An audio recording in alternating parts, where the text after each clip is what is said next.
आज एक ऐसा पल है व्यक्तिगत तौर पर मेरे जीवन के लिए भी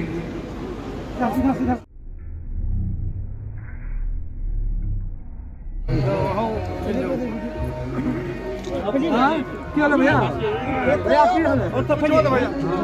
चलो ताली बजा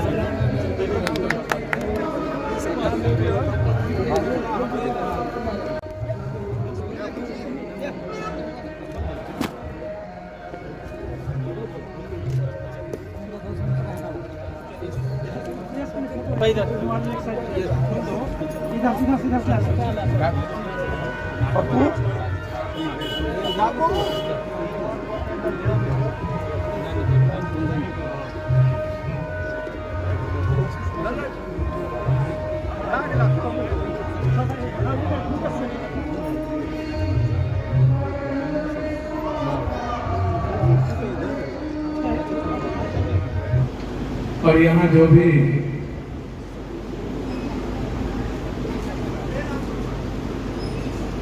समाज निर्माण में जिनकी भूमिका,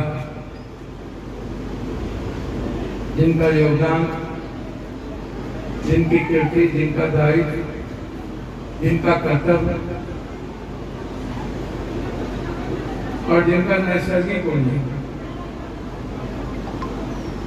एक विलक्षण व्यक्तित्व के लिए कोसी में, मधेपुरा में, सिंहेश्वर में, सहरसा में, सुपौल में जो लगातार अपने दायित्वों का निर्वहन करते रहे हैं, उम्र के अंतिम पड़ाव पर भी बहुत सारे ऐसे यहाँ समाज मानव निर्माण में जिनकी भूमिका सार्वभौमिकता थी, जो हमेशा वसुधैव कुटुंब के भाव में चलते रहे, जिनका जीवन, चरित्र, कृति, आचरण, चिंतन, मनन, कर्म हमेशा सर्वधर्म संभव का रहा। आज एक उपेंद्र बाबू परिवार, सिंहेश्वर परिवार, सुखासन परिवार के लोग यहाँ उपस्थिति यह जीवन को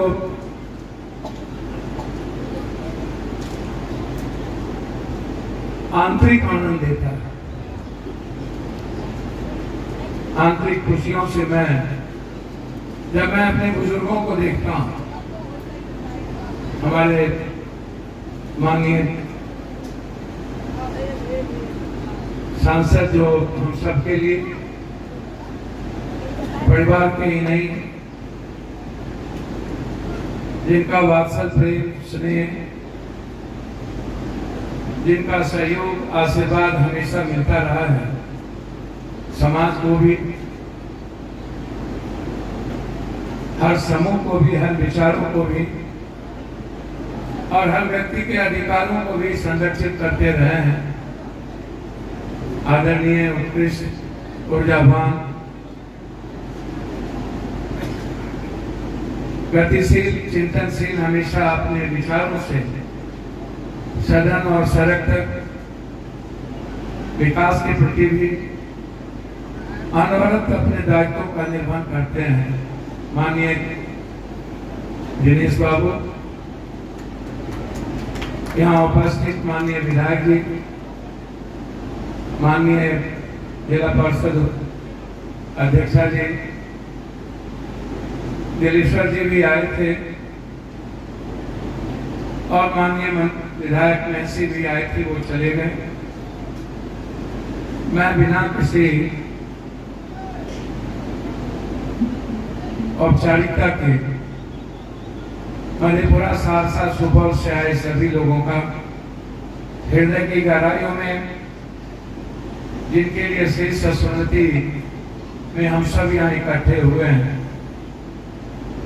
निश्चित रूप से वो मेरे जीवन में, मेरे चरित्र में, मेरे चिंतन में और हम सबके जीवन में,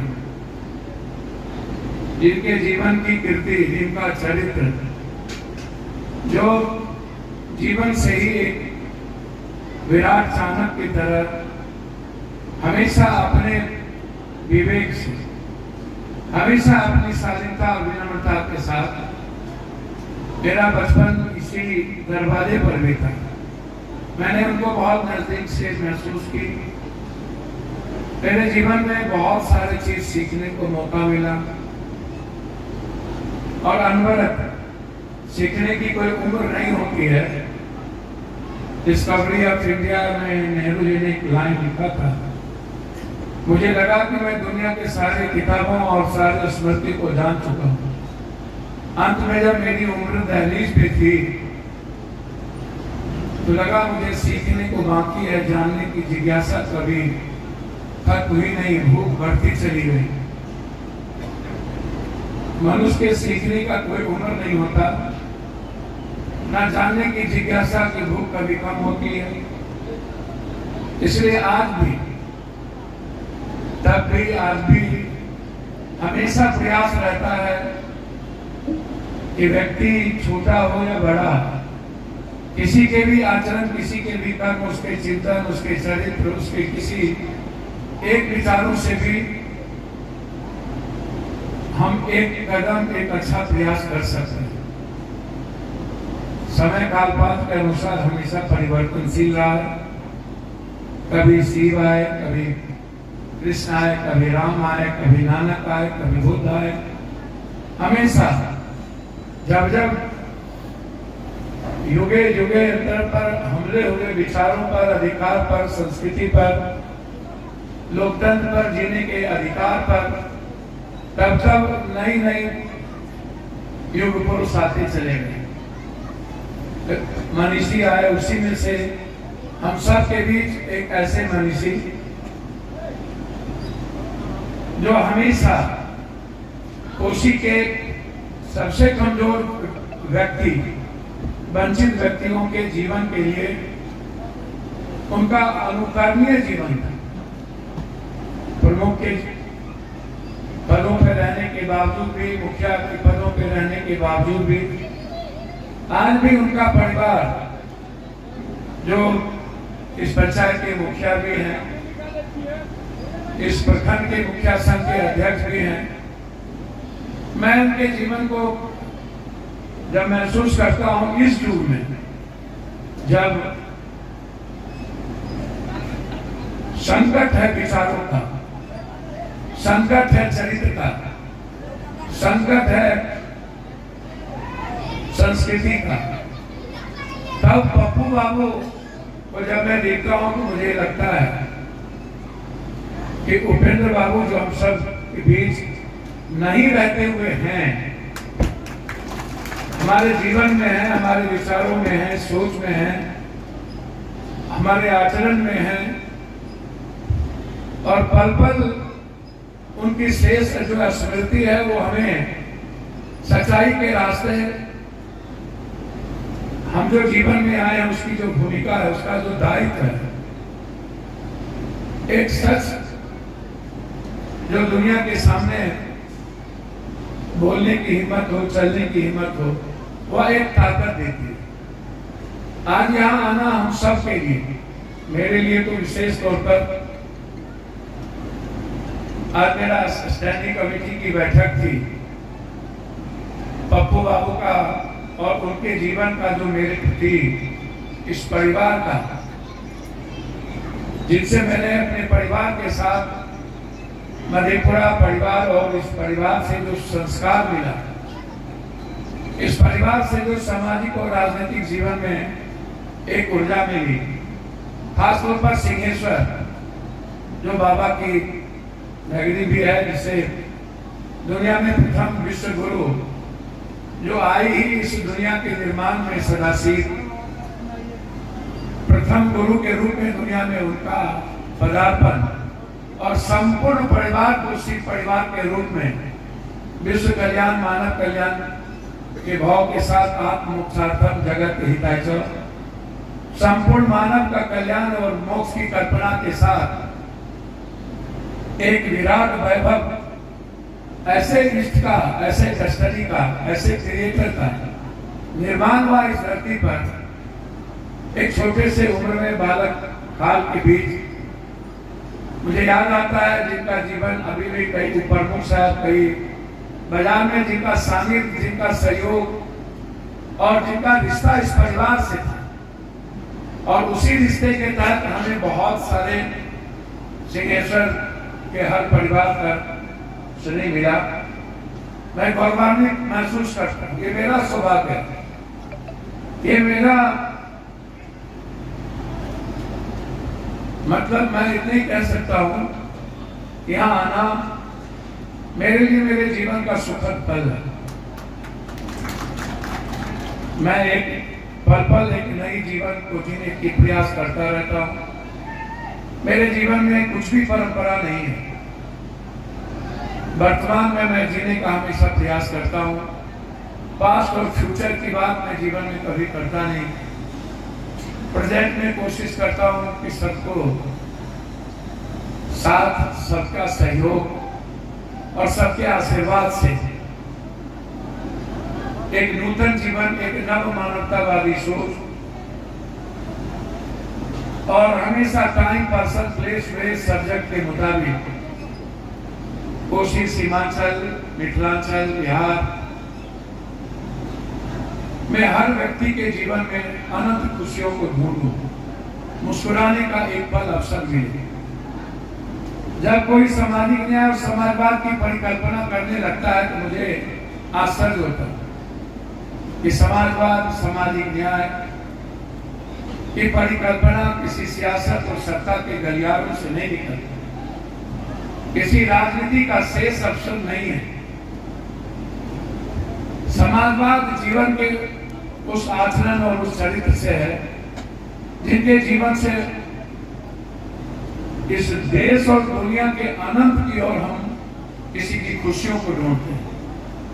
जब किसी भी व्यक्ति के आचरण और चरित्र और चिंतन से किसी को मुस्कुराने का अवसर मिलता है, जब हम किसी भी व्यक्तित्व के विचारों को खुद के विचार से ऊपर मानते हैं, जब किसी भी समाज, वर्ग, समूह, जाति, धर्म के अधिकार को खुद के अधिकार से हम सर्वश्रेष्ठ मानते हैं, जब हम किसी भी रंग, भाषा, कपड़े, काला, गोरा, अमीर, गरीब, सबके जीवन में अनंत जो सबसे अंतिम व्यक्ति है, उसके जीवन को यदि हम अनंत की ओर मानते हैं और मनुष्य को यदि हम ईश्वर के तुल्य, जो मेरे लिए यहाँ उपस्थित हैं, भगवान और ईश्वर के तुल्य हैं, आप सबको कभी भी मैंने अपने जीवन के भीतर आपका स्थान, सबको पता है दुनिया में जो सच है यही है। मेरे लिए आप अनुकरणीय भी हैं, मेरे लिए आप ईश्वर के समान भी हैं, मेरे लिए आप मेरे परिवार और मेरे पिता की तरह भी हैं। मेरे लिए आपसे मैं हमेशा सीखता और सहयोग लेता हूँ और हमेशा कोशिश होती है दुनिया में कुछ ना बनूं, कोई मतलब नहीं, लेकिन आपके आशीर्वाद से एक अच्छा इंसान जो दुनिया को जरूरत है, वो इस युग को जरूरत है। कोई कुछ ना बने लेकिन एक अच्छा इंसान तो हो जो दुनिया के लिए जी पाए। इसीलिए समाजवाद की परिकल्पना उनके जीवन से होगा जो कभी वेश, भाषा, भूषा, लोहिया। समाजवाद की कल्पना बुद्ध से हो सकती है, गुरु नानक से हो सकती है, गुरु गोविंद से हो सकती है। समाजवाद की परिकल्पना कबीर से हो सकता है, वाल्मीकि से हो सकता है, संत रविदास से हो सकता है, मन करे संगा कटौती में गंगा। समाजवाद की परिकल्पना सियासत के गलियारों से नहीं की जा सकती, जो सिर्फ सत्ता पे जाके रुक जाता है। सामाजिक न्याय की अवधारणा अंतिम व्यक्ति से शुरुआत है, जब हमारा आचरण दूसरों के जीवन को सर्वश्रेष्ठ मानता है, जब मेरा चिंतन और मेरा चरित्र, मेरा कर्तव्य जब मानव जीवन की खुशियों को ढूंढता हो, जब कभी कभी सियासत के समय कुछ सामाजिक न्याय की बात आती है तो मुझे भीतर से बहुत आश्चर्य होता है कि क्या सामाजिक न्याय चुनाव के मौसम के लिए ही मात्र बाकी रह जाता है। और ऐसे ही समय उपेंद्र बाबू जैसे लोग याद आ जाते हैं, ऐसे ही समय उपेंद्र बाबू जैसी कीर्ति याद आ जाती है, ऐसे ही समय हमारे जिन्होंने इस इलाके में कीर्ति बाबू कॉलेज का निर्माण किया, उनके जीवन की कीर्ति बाबू जैसे व्यक्तित्व को याद आ जाता है। ऐसे ही समय इस इलाके में भूपेंद्र बाबू हो या शहीद सूरज नारायण सिंह हो, बीपी मंडल जी हो, जिसको आप याद करते हैं उसमें सार्वभौमिकता भी होनी चाहिए। जब आप याद करते हैं बीपी मंडल उपेंद्र बाबू तक या कीर्ति बाबू उपेंद्र बाबू तक तो शेष स्मृति रह जाता है, लेकिन जीवन में वसुधैव और सार्वभौमिकता के साथ यदि आपका दर्शन और आपका भाव यदि व्यापक हो तो आपकी जो समाजवाद और सामाजिक न्याय की आपकी जो पहल होगी वो आपको आने वाले समय में जिसकी संख्या बहुत ज्यादा है, यदि आप उस संख्या के कीर्ति के साथ इस देश के निर्माण में आपकी भागीदारी हो तो जो चिंतन दिनेश बाबू उपेंद्र बाबू जैसे लोगों की एक टीम थी, मुझे याद है प्रमुख साहब नहीं रहे श्याम बाबू, वो 10-15 आदमी की टीम, मुझे वो याद है समाजवाद और जब वो शिवसित सेना बना था उसके पहले क्या परिकल्पना थी और क्या शोषण था इस कोसी सीमांचल में, जिसकी नींव हमारे इसी घर पर यहीं से एक बड़े व्यापक नींव की रखी गई। जब मैं आज के राजनीतिक व्यक्ति को देखता हूँ, उनके चरित्र को देखता हूँ जिसकी सीमित अवधारणा है वो कुर्सी की, और वो व्यक्ति भी बहुत बड़े विद्वता कभी कभी बात करने लगे समाजवाद और सामाजिक न्याय की, तो बिहार में आज बुजुर्गों की भूमिका बहुत ज्यादा है। युवाओं के चिंतन और चिंता से मुझे बहुत गंभीर परेशानी है। बुजुर्ग जो आज भी जिंदा है, बिहार उसकी ओर देख रहा है।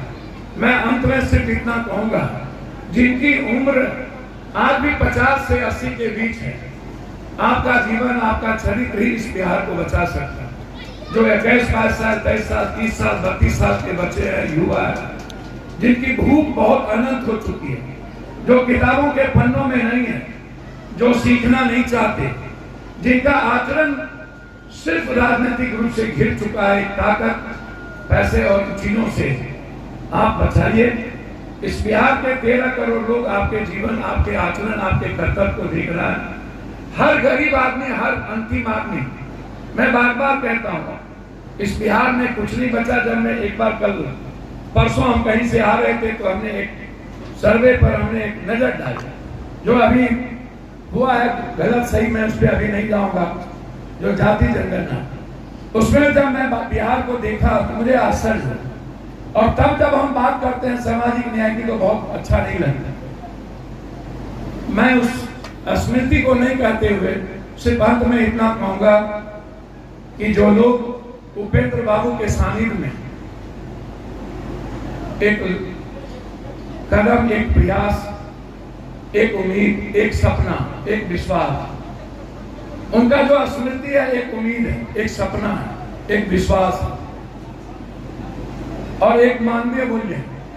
उस स्मृति के साथ हृदय की गहराइयों से, अंतःकरण से मैं उन्हें, मैं और मेरा पूरा कोसी सीमांचल पूरा परिवार हृदय की गहराइयों से यहाँ जितने लोग हैं, मैं श्रद्धांजलि मन को उनके पत्रों में, उनके कदमों में मैं अनवरत हमेशा सीखने का माध्यम उनको बनाऊं। आप मेरे सीखने का प्रयास हैं। मेरी कोशिश होगी, जब कभी परिस्थितियां हीरो बनाती है, भीड़ नहीं बनाता, और मैं सच्चाई के रास्ते चलता हूं। अंदाज कितना बड़ा होगा इसकी परवाह मैंने जीवन में कभी की नहीं। भगवान ने 7 बार आपके जीवन से इस सिंहेश्वर से शुरुआत किया था, और आप ही लोगों के सानिध्य से मुझे आज भी इस देश और दुनिया में निर्दलीय से शुरुआत की थी, और आज भी 7 बार निर्दलीय ही मधेपुरा और सिंहेश्वर की जनता का आशीर्वाद हमें हमेशा, जो आंतरिक प्यार है जो मिलता रहा है। जहां कर्म के आधार पर पूर्णिया ने हमें गौरवान्वित किया दुनिया में, मैं आपसे विश्वास और उम्मीद के साथ, मेरी सच्ची श्रद्धांजलि वही होगी। मैं दुनिया में जब तक जीऊंगा तब तक इस देश और दुनिया के हर गरीबों से खुद से ज्यादा मोहब्बत और उसके लिए जीने का मैं प्रयास करूंगा। मैं हर इंसान की खुशियों को ढूंढूंगा। मेरी कोशिश होगी कि मैं जब तक जिंदा रहूं किसी के आंसू को बहने न दूं। मेरी कोशिश होगी कि न्याय जो हर व्यक्ति को चाहिए, दुनिया की कोई भी ताकत उस न्याय के बीच बाधक ना हो, यह मेरा प्रयास होगा। मैं ईश्वर से प्रार्थना करूंगा कि आप इतनी ऊर्जा और ताकत देना कि कोई भी रास्ता, कोई भी सच्चाई को कमजोर करना कर सके। इन्हीं शब्दों के साथ पुनः आप सबका मैं पैर छू के प्रणाम करते हुए आप सबका अभिवादन करता हूं, अभिनंदन करता हूं। और आपसे हमेशा अपेक्षा रखता हूं। आप हमें आशीर्वाद दें या किसी को दें, ये मतलब नहीं है, लेकिन इस बिहार के और अपने गरीबों के लिए जरूर सोचें, अपने पड़ोसी के लिए जरूर सोचें। आप में वो हिम्मत है, आप में वो चिंतन है, आप बदल सकते हैं, आपकी बदलने की क्षमता है। हमें क्या बनना है क्या नहीं बनना है ये हम बन चुके हैं। दुनिया हमको डेली देख लेती है और मैं एक अच्छे कदम पर अच्छे सच्चाई का रास्ता चुना हुआ हूँ। मैं मेरे लिए काफी है, यही आशीर्वाद आपका काफी है। लेकिन इससे ज्यादा इस बिहार को बचाने की जिम्मेदारी आप सबकी है, यही मैं आपको आग्रह करूंगा। रियल में समाजवाद और सामाजिक न्याय के पुरोधा कीर्ति बाबू से लेकर डीपी मंडल सही सूरज नारायण सिंह से लेकर ललित बाबू, भूपेंद्र बाबू, ऐसे नक्षत्र मलाकार, विद्यापति कवि जैसे ना जाने रेणु, बहुत सारे ऐसे लोग जो सीमांचल के कोसी में जीवन के निर्माण में, चाहे उस डॉक्टर सुधांशु नारायण सिंह का साहित्य का संगम हो, चाहे जीवन की किसी भी परिक्षेत्र में अभिव्यक्ति के साथ लोगों ने दुनिया के लिए जिया, और उसको मैं स्मरण करते हुए सबको उपेंद्र बाबू के इस श्रद्धांजलि में याद करते हुए मैं हृदय की गहराई से श्रद्धांजलि देते हुए पुनः एक बार बाबा को याद करता हूँ कि निश्चित रूप से इस देश के कल्याण के लिए और राजनीतिक कुव्यवस्था को दूर करने के लिए, इस संपूर्ण भारत की खुशियों के लिए उनका सहयोग आशीर्वाद पल पल मिले। इन्हीं शब्दों के साथ पुनः एक बार आप सबको मैं हृदय से प्रणाम करता हूँ। मैं चूंकि मुझे बहुत मेरा पटना तक जाना है, एक मर्डर हो गया था कुमारखंड में, उसके घर होते हुए बेगूसराय में काटना में, इसलिए मैं दिनेश बाबू से क्षमा मांगते हुए मैंने कहा कि मुझे जाना है, इसलिए मैं जाना चाहूँगा। इन्हीं शब्दों के साथ पुनः एक बार इस परिवार पप्पू जो भतीजा है, जो भाई है, जिन्होंने यह सौभाग्य मुझे भी बुलाने का दिया, ये मेरा सौभाग्य है, मेरी खुशनसीबी है कि आपने मुझे याद किया है। इतने बड़े गौरवशाली समाज के बीच, इतने बड़े व्यक्तित्व और इतने बड़े बौद्धिक व्यक्तित्व समाज के बीच मैं दुनिया में विचारों के अलावा किसी का सम्मान नहीं करता, न परिवार का, न किसी का। विचार सर्वश्रेष्ठ है, और जहाँ विचार होगा उसका सम्मान यदि हो गया तो निश्चित रूप से मानवता की परिलक्षित कल्पना की जा सकती। बहुत बहुत धन्यवाद। जय विश्व, जय मानवता। धन्यवाद।